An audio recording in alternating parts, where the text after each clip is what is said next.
Michael Bay produces films, and in a lot of people's eyes, he ruined something that could have been great. In this version of the Teenage Mutant Ninja Turtles, they are all science experiments. They're all born in a lab, including Splinter, who is also a lab rat. Now, in this version, April's father works in the lab also. He's one of the scientists, and April is responsible for naming the turtles in this movie. Splinter and the turtles are also mutated in the lab. A fire breaks loose in the lab, but luckily April saves Splinter and the turtles, and they find their way outside into the street, where April lets them go, and they find their way into the sewers, where they mutate further and grow into the Ninja Turtles that we know. Well, I say that, they're not exactly like we know. This version is a little bit different. Years later, the Foot Clan and the Shredder start terrorising New York City, and the Turtles decide to rise to street level to fight the crime, and then they once again meet the girl who named them all, April. Now, if you've been listening to the previous episodes, you'll know that even some of the worst Ninja Turtle films that we've had, I've tried to show a bit of positivity in it as well, and try and talk about some of the good things that I enjoyed about it. But this film was a little bit more trickier for me. It just had too many elements that I weren't really happy with. The turtles are far too big. They are like hulking monsters. I mean, there are a few scenes where they just smash into the side of cars and tip the cars over. They're that strong.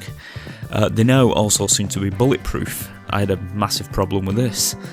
The design looks a little bit ridiculous also. They have been given turtle nostrils, and I can appreciate that they were going for realism when designing the turtles, but it just doesn't look right. Also, Splinter's design looks really strange, and for some reason he constantly looks wet. That's the best way I can describe it, he looks wet. And then we have Shredder in this movie. It was like a huge transformer, one of the robots out of Michael Bay's other films. I mean, Shredder's technically in a big mech suit. I mean, I suppose he's got to pose some kind of threat to the Ninja Turtles, seeing as they're designed as these big hulking creatures now, but I just didn't like this design. And then there's the source material, the comic books. They just seem to be completely disposed of. It gives no personal vendetta between Shredder and the Splinter and Turtles. And the actual story that they come up with, the vendetta between the Turtles and Shredder, just seems really forced and out of place, like it had no place in this movie. Megan Fox as April, that's all I've got to say about that. And then we have the way that the Turtles learn ninjutsu. Splinter teaches the Turtles ninjutsu by finding a self-teaching book in the sewers, and they all become martial arts masters. Absolutely terrible. Absolute terrible film, terrible plot. Everything about it is just awful. The Foot Clan in this movie show no martial arts training whatsoever. They actually just use machine guns. They're more like soldiers.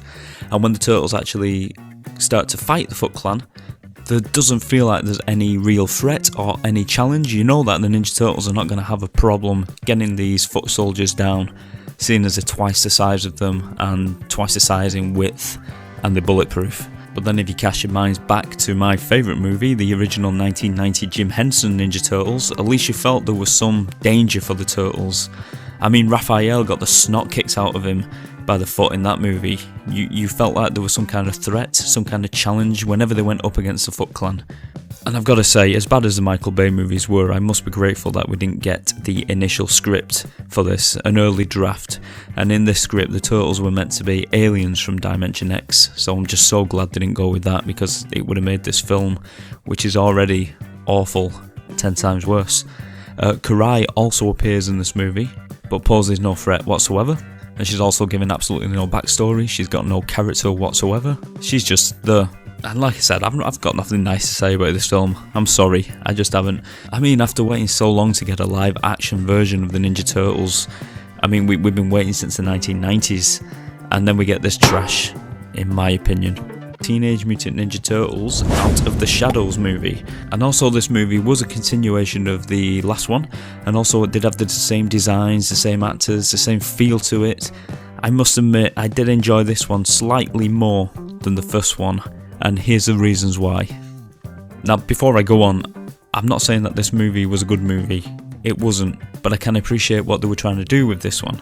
In this movie, they tried something they hadn't done before, and that was to blend in the 87 cartoon with this live action movie, giving us at long last a live action CGI version of Bebop and Rocksteady. And they actually look pretty good. They don't look great, but they look pretty good, you know, and it was nice to actually see Bebop and Rocksteady on the big screen at last. And even though I hated the first one, this was enough to draw me in to go and watch the second one at the cinema. We also got Krang and the Technodrome.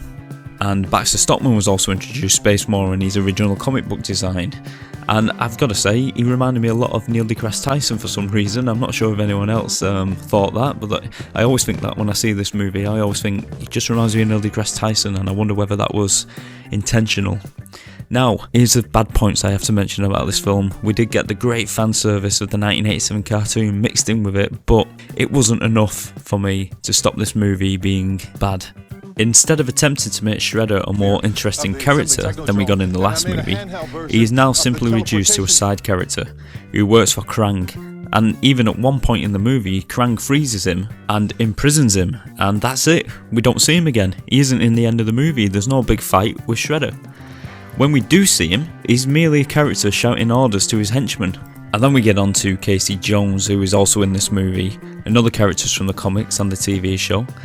In this movie, he is played by Arrow star Stephen Amell. Now, when I first heard this news, I thought, oh great, he's a fantastic Green Arrow. I like him in Green Arrow, he's brilliant.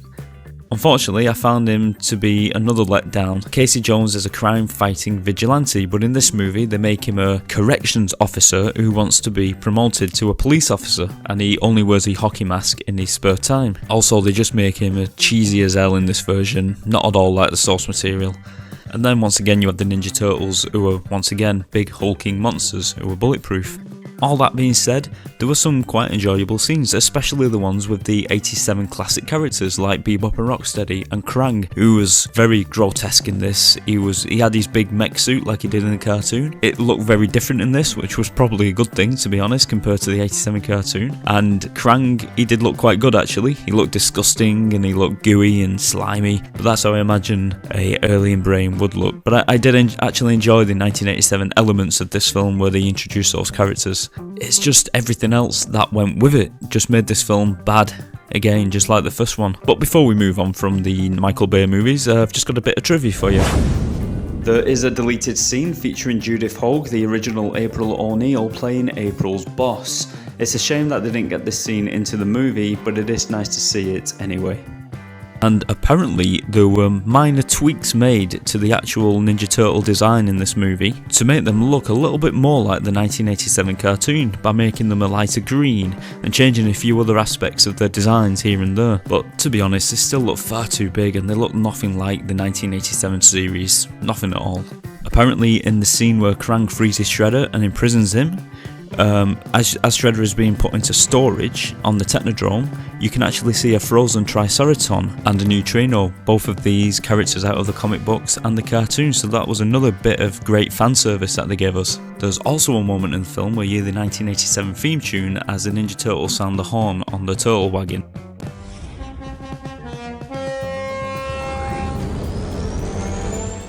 So, like I said, with the inclusion of Bebop and Rocksteady, with the inclusion of Krang, Technodrome, Dimension X, and with these little Easter eggs here and there, with Judith Hogue being introduced, with the Ninja Turtles theme tune from the 1987 cartoon, it would seem that this time round they were trying to please the fans. And, you know, I have said a few negative things about this movie, but truth be told, I did enjoy this one for pure nostalgic reasons.